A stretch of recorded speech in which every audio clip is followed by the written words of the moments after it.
Can you use Klaviyo with multiple languages? The short answer is yes. My name is Zach Schieffer. I'm the founder of CHS Ecom. Our clients do about 2 million per month from these channels alone, and we have multiple different clients with all different types of languages, and this is how we implement that in Klaviyo. All right, so a couple things you need to do here. First, you're going to create a custom profile property called language preference. So what you're going to do is you want to have on your update preferences screen this little 2 check boxes right here, these select boxes. And so you'll create that, and I'll actually show you exactly how. But you need to start off by going to settings at the bottom left of your Klaviyo. So you're going to go actually into Klaviyo here.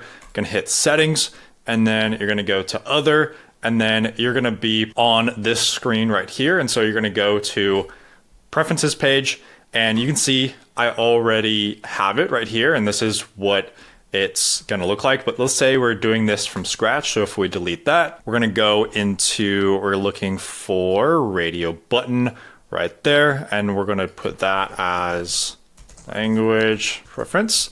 And then profile property, if you haven't created it already, you're going to do that right now. So you can call it language. All right, create language preference. And then first one is going to be your first language. So let's just say English and Spanish. So English, going to do that. And then, so this right here is what it's going to be here. So if you put English, blah, blah, blah, it's going to be on the front end is like the actual label. And then on the back end, how Klaviyo stores it is the property. So in general, you can just do it the same. Spanish, there we go. And we're going to create the exact same thing. And there we are. Just make sure to hit publish. That way, anyone who updates their preferences, clicks that little button in the bottom, that little link in the bottom of their email, they can just go ahead and change their preference right there. All right. So that's how you create that. Next, you want to do the exact same thing, but on sign-up forms. So it's the exact same process. You just go here and you can create this language preference on your sign-up form. So when people enter in their first name, email, they can also do their language preference. You can do this on the first screen. You could do this on the second step of your sign-up form. However you want to do it, you just go here, and you do the exact same thing. So you add the, let's see here, radio button, just like that. And again, I won't go through the entire thing. Preference, there we are.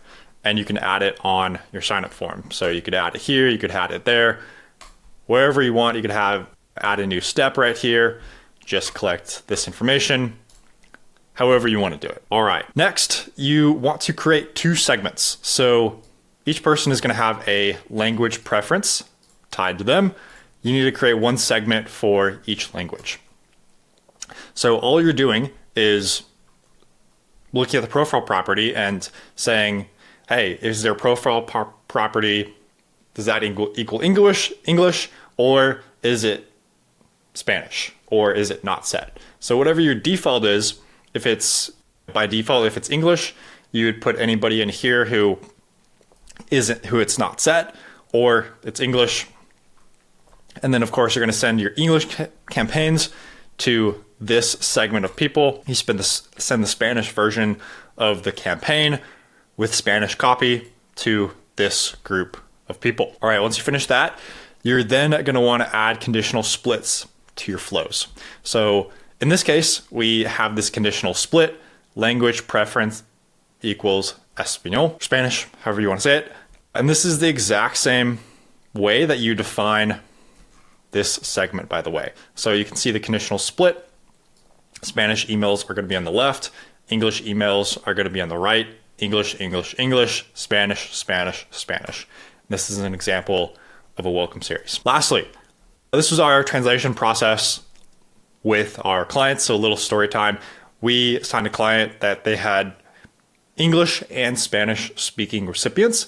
Our team doesn't speak Spanish, at least at that moment. So how we made the partnership work is first we created the emails in English. So we did the design, copy, everything in English, our native language. Then we sent the emails over in a Google Doc for the copy and a Figma link for the designs.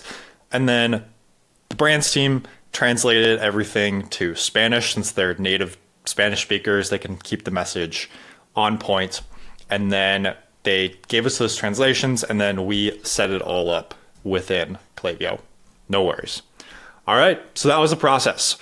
If you're a D2C brand, and especially if you're running 2 different languages or more, we have dealt with that a ton. So you can have two options here. You could try to implement this all yourself. You could try to figure out every little micro nuance, or you can just hire us to help you add revenue with your email marketing. So our recommendation is to check out chs-ecom.com. That's our website. Book a call there so we can talk about how to create a win-win partnership. Also, if that doesn't interest you, definitely sign up to our newsletter and get our 242-point email and SMS marketing optimization checklist. Massive checklist. It's going to help you level up your email marketing game. Once you sign up for that, you're going to get the rest of this here. Literally for 20 plus days, you're going to get a new tutorial and all of my content all into your inbox. Also, you can find me on Twitter, YouTube, or LinkedIn. Appreciate your time.